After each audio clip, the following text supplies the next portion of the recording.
Welcome to magazine release part 2.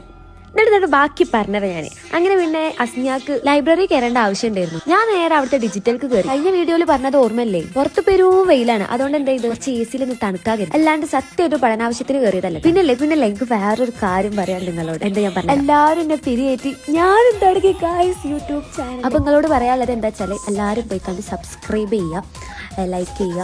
പ്രത്യേകിച്ച് പറയേണ്ട ആവശ്യമില്ല, നിങ്ങൾക്ക് അറിയാം. പിന്നെ ലിങ്ക് ബയോയിൽ കൊടുത്തിട്ടുണ്ട്, അപ്പൊ എല്ലാവരും ചെക്ക് ചെയ്യും. പിന്നെ ലൈബ്രറിയിൽ നിന്ന് ഇറങ്ങിയതിന് ശേഷം ഓഡിറ്റോറിയത്ത് പോയി അവിടെ ഡാൻസും പരിപാടിയൊക്കെ തുടങ്ങിയിട്ട് വരുന്ന നമ്മളെ കോളേജിലെ NCC ടീമാണ്. ജെബിയൊക്കെ അങ്ങ് തകർത്താടുകയായിരുന്നു. ഒരു രക്ഷയില്ലാത്ത ഡാൻസ് ആയിരുന്നു NCC കാർക്ക്. അങ്ങനെ അതൊക്കെ കഴിഞ്ഞു ഞങ്ങളുടെ ടീമിന്റെ പരിപാടിയൊക്കെ ഉണ്ട്. പിന്നെ നമ്മളെ തീർത്ഥന്റെ അടിപൊളി സോങ് ഉണ്ടായിരുന്നു. അത് കഴിഞ്ഞ് പുറത്തൊക്കെ ഇറങ്ങിയപ്പോഴാണ് ഗായ്സ് നമ്മളെ സെരീന മിസ്സിനെ കണ്ടത്. അങ്ങനെ മിസ്സിന്റെ കൂടെ കുറച്ചു നേരം വർത്താനൊക്കെ പറഞ്ഞ ഫോട്ടോ ഒക്കെ. ഇതാണ് നമ്മളെ മാഗസിന്റെ കവർ പേജ് വരുന്നത്. സ്റ്റേജിലെ ഡാൻസിനെക്കാട്ടി പൊരിഞ്ഞ ഡാൻസിലായിരുന്നു ഇവിടെ ചെക്കന്മാർ കളിച്ചു. ഇനി ഒരു ടീമിനെ ഞാൻ കാണിച്ചു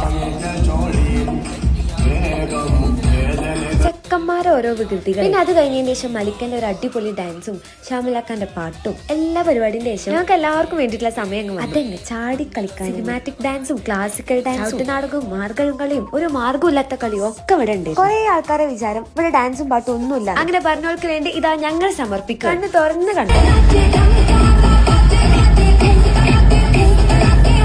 ഞാനും അസ്നിയും സീറ്റിലിരുന്ന് എല്ലാം കണ്ടാസ്വദിച്ചതിന് ശേഷം അവിടെ നിന്ന് കോളേജിന്റെ ഫ്രണ്ട്സ് പറഞ്ഞു പുതിയ ഷോപ്പ് ഇറങ്ങിയിട്ടുണ്ട്. അതേതാ ഞങ്ങൾ അറിയാത്ത പുതിയ തിരങ്ങാടിയിലെ ഒരു ഷോപ്പ് എന്ന് അറിയാൻ വേണ്ടി ഞങ്ങൾ ഇന്ന് പോയോക്കാൻ തീരുമാനിച്ചു. അപ്പോഴല്ലേ മനസ്സിലായേ അങ്ങനെ TGI സെന്ററിന്റെ ഉള്ളിലുള്ള ബെൽഗോനെ കുറിച്ചാണ് അവർ പറയുന്നത്. ഞാൻ ഇവിടെ നല്ല ഫോട്ടോ എടുക്കുക, എനിക്ക് അപ്പുറത്ത് അസ്നിയിൽ നിന്ന് വീശി തരുന്നത്. അവിടെ ഞാൻ കുറച്ച് നല്ല എസ്തെറ്റിക് ഫോട്ടോസ് ഒക്കെ എടുത്തു. പിന്നെ ഫുള്ള് ചർച്ച ചെയ്തു എന്താണ് ഫസ്റ്റ് ഓർഡർ ചെയ്യാന്നുള്ളത്. അസ്നി ഒന്ന് പറയുന്നു, നാജിയ വേറൊന്ന് പറയുന്നു, ഞാൻ വേറൊന്നു. അതുകൊണ്ട് ഓരോന്നിച്ച് കഴിക്കാൻ തീരുമാനിച്ചു. നമ്മള് ന്യൂട്ടെല്ല മിൽക്ക് കേക്ക്. ഞാൻ പൊതുവേ ഷുഗറിനോട് വല്ലാണ്ട് ഇഷ്ടമല്ലാത്ത, പക്ഷെ ടേസ്റ്റ് ചെയ്യാന്നുള്ള മട്ടത്തിലാണ് നമ്മൾ പോയത്. എല്ലാം വേണ്ട എക്സ്പീരിയൻസ് ചെയ്യും. സംഭവം കൊള്ളാട്ട. എങ്കിലേ അവിടെ ഏറ്റവും ഇഷ്ടപ്പെട്ട സാധനമാണ് ഈ കൊണ്ടുവരുന്നത് പിസ്താഷ്യോ കുനാഫ ബോൾ. സംഭവം ഒരു രക്ഷയില്ല. നമ്മൾ ടേസ്റ്റ് നോക്കാൻ ഓരോ ഐറ്റം ഇങ്ങനെ പറയും തോറും ആക്കെ നമ്മൾ അന്തം വിട്ട് ഇങ്ങനെ നോക്കിക്കൊണ്ടിരിക്കും. ഇതൊരു കോമഡി ഐറ്റം ആണ് കിറ്റ്കറ്റ് ക്രംബ്. ഇവിടെ വരുന്നവർ ആദ്യം ഇത് എങ്ങനെ കഴിക്കേണ്ടതെന്ന് പഠിച്ചിട്ട് വേണം വരാൻ, അല്ല ഇതേപോലെ ഇടങ്ങേറോ.